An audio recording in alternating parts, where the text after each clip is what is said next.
असणारच आहे. आणि मग या ते अधिवेशन आहे आणि हे काय, हे बी अधिवेशनच आहे ना. असे किती प्रकरण दाखवतो तुम्हाला. अरे कारण काय तुम्हाला आणखीन पुढच्या अधिवेशनापर्यंत थांबायला कारण काय. हरकती वाचायचे, किती हरकती दाखायच्या राज्यातल्या शेकडो तुम्हाला प्रकरण असे आहेत की ते प्रकरण न बघता दिले गेले, ज्याच्यात ट्रक ट्रक भरून पुरावे आले. सरकारने सांगा आम्हाला तुम्हाला पाहिजे असले उत्तर, तर आम्ही देतो पुरावे तुम्हाला. तुमच्याकडे कोणत्या कोणत्या प्रकरणात किती किती लाख आणि कोटी हरकती आलेल्या आहेत, तरी निर्णय झालेले आहेत, किती दाखवायचे. हे तर ज्वलंत आंदोलन, जिवंत आंदोलन आहे. आणखी नाही 5.5 महिने झाले लढते.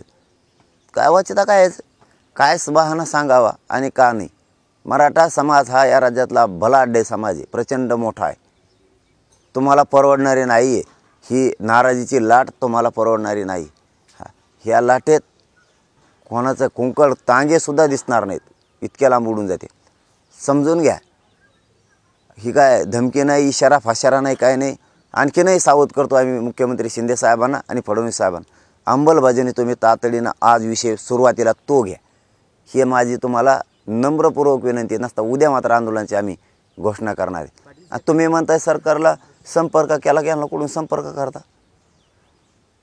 ते गडबडीत असतात, मोठमोठे कामं असतात, बारकुले लोकांकडे देण द्यायला त्यांना टाईम नाही, खूप गडबडीत. कारण विमानं वायाला जातं, आणखी गोष्टी वाया जाते त्यांच्या. आमच्याकडे गोरगरिबाकडे वेळ दिला तर ते सगळं जाम झाल्यावर कळण यांना काय असतं.